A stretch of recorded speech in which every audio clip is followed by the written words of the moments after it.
am I the butthole? I told my sister's rehab she's contacting her children TLDR, my sister hit, and almost killed, a person with her 2 kids in the car because she was drunk while driving. While in rehab, she contacted her children against court orders and I contacted the rehab and snitched. Am I the butthole? 3 years ago, my sister was drinking and driving with her 2 kids in the car. She blew twice the legal limit. The person she hit was in a coma for almost 3 weeks, had several injuries including a broken pelvis and brain injury, and was unable to speak anything but small sentences for the 3 months following when she came to.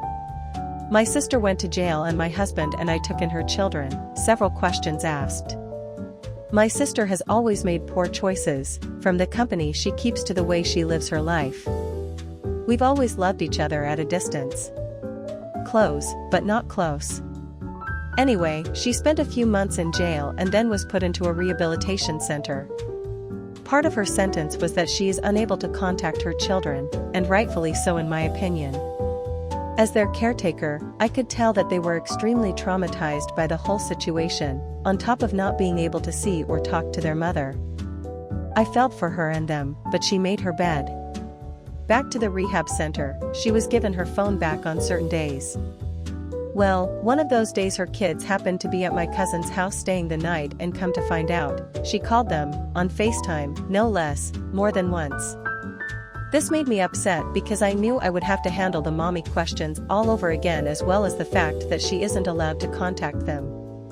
For context, when the kids first came to us, they were always crying for and had questions about their mom. Being 2 and 4 at the time, it was hard to explain. This happened a few months after, so they were pretty settled with us and questions about mommy had started to die down. When I found out, I called her rehabilitation center and I told them, blank, is contacting her children. According to her court order, she isn't allowed to and that was all. Now, I understand where sibling loyalty should play a part in all this, but I don't have sympathy for someone, regardless of relation, who could almost end an innocent person's life because of their poor choices. Also, I feel more of an obligation to protect the children and their mental health and healing than I do to my sister for making, yet another, poor choice. I also understand that I'm a snitch IDGAFTBH. Part of the reason I called is because she needs to be held accountable for her actions. Every single other person in my family is on her side. They want her with her children, free, and basically free from consequence because she made a mistake, which I understand, but making this kind of mistake almost cost a 19-year-old girl her life and shouldn't be handled with just a slap on the wrist. My sister doesn't seem remorseful either. In the beginning, she only was for selfish reasons, i.e. she wanted her to be okay so she didn't get vehicular manslaughter, but now, she just feels bad about the whole situation, but not any true remorse. Anyway, everyone else is on her side and I'm just the bitch who wants to see her sister in jail for life. I just think the punishment should fit the crime. As you can assume, when the family found out I called the rehab center, the group chat blew up. Everyone was coming at me saying I was awful, it was a low blow, etc. etc. It was, but I think I was justified in my actions. My view is, where does it stop? I do love my sister and I want her to come out of this happy and healthy and healed. If everyone in the family is enabling her actions and no one keeps her on the right path, and she's not doing it for herself, how is she ever going to change? Also, seeing as the kids were so young, it was very confusing for them to go from living with their mom one day and their aunt the next and not seeing or talking to their mom for 6 months. Then suddenly she's on the phone talking to them. Then she goes back to jail for 3 years and they can't talk to her again. By the way, it was confusing for them and they cried and had so many questions and it broke my fucking heart. Am I the butthole for refusing to let my neighbor use my vintage bathtub for his therapy sessions? So, this whole situation is actually absurd, but I need outside opinions because I feel like I'm actually losing my mind. I, 28F, live in an old Victorian house I inherited from my grandfather. Most people don't believe me when I tell them the house is mine, but my parents are not in my life. My mom died from heart health complications and my dad was never really in the picture after elementary school. I had a really close relationship with my granddad growing up and loved visiting him in his home, so he left me the place in his will. One of the features of the house is the original clawfoot bathtub from the 1920s in the upstairs bathroom. I was originally going to look at having it removed but kept putting it off due to the logistics of getting it out of the house and hiring people to help me. I used it out of necessity, and it may sound weird, but I eventually fell in love with it. It's spacious and it feels luxurious, like I'm some sort of old royal or something, lol. Over the past few years, I have researched how to care for it and only use special cleaners, and basically treat it like an antique. Enter my next door neighbor Dennis, 50M. Dennis is eccentric.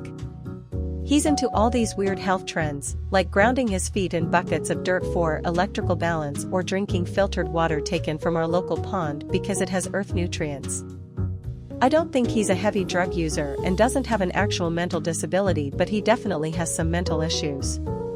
Lately, he's gotten into hydrotherapy, which apparently requires him to soak in cold water for extended periods to reset his nervous system.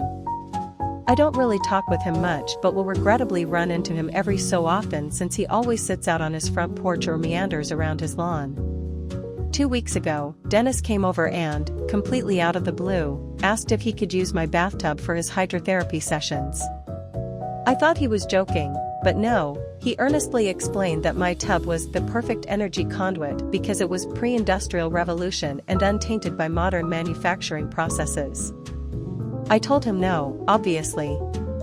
I don't even let guests use that tub, let alone a rando wrinkly old dude who wants to fill it with ice water and do whatever nonsense he's into. Dennis did not take this well. He said I was being selfish with community resources, and that because I inherited the house rather than buying it, I had a duty to share since I didn't work for it. He started bringing it up every time he saw me, passive-aggressively saying things like, "Must be nice to hoard that all to yourself." Then, somehow, this got out to the neighborhood Facebook group this week, who loves drama, and now half the street thinks I'm the villain for gatekeeping my own bathtub. This is just as absurd as it sounds. The cherry on top is Dennis conveniently claims that his shower stopped working too, so he doesn't even have a place to clean himself, not like this was a favorite pastime of his to begin with. I was trying to just avoid Dennis as much as I could and ignore the few comments from my neighbors until I ran into one of my neighbors while I was going for a walk yesterday evening. I don't really know her, but we chatted briefly and somehow the topic of Dennis and the bathtub came up. I was expecting some sympathy for the absurdity of this all, but this woman proceeds to tear into me. Like literal verbal assault by the end of it, asking me why I was being so stupid and selfish, that I have multiple bathrooms in the house and couldn't even spare it to help this old man's health. This morning I found a literal gift-wrapped bar of soap in my mailbox. There was no note or anything, but I assumed this was her insanely petty passive-aggressive way of telling me to shove it. I do not want this man soaking in my tub. I do not care about his nervous system reset. But now I feel like I'm losing my mind because everyone around me is acting like I'm some kind of selfish monster. I get that some of the people in the neighborhood aren't keen on me living here, but I live by myself and work and go to school all day, and I'm genuinely starting to worry that I'm gonna come home someday to find Dennis reclining in my tub. Am I the butthole? Also, for anyone wondering how Dennis knew about the tub, he's lived here for forever and helped my granddad do repairs back in the day, so he's seen the house. That said, he hasn't been in it, the house, not the bathtub, to my knowledge in at least 15 years. Am I the butthole for telling my mom that she's partially responsible for me getting laid off this week? So my mom, F68, and dad, M70, both voted for Trump.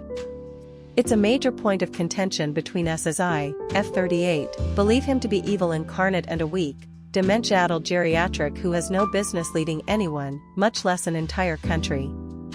But that's not necessarily what this post is about.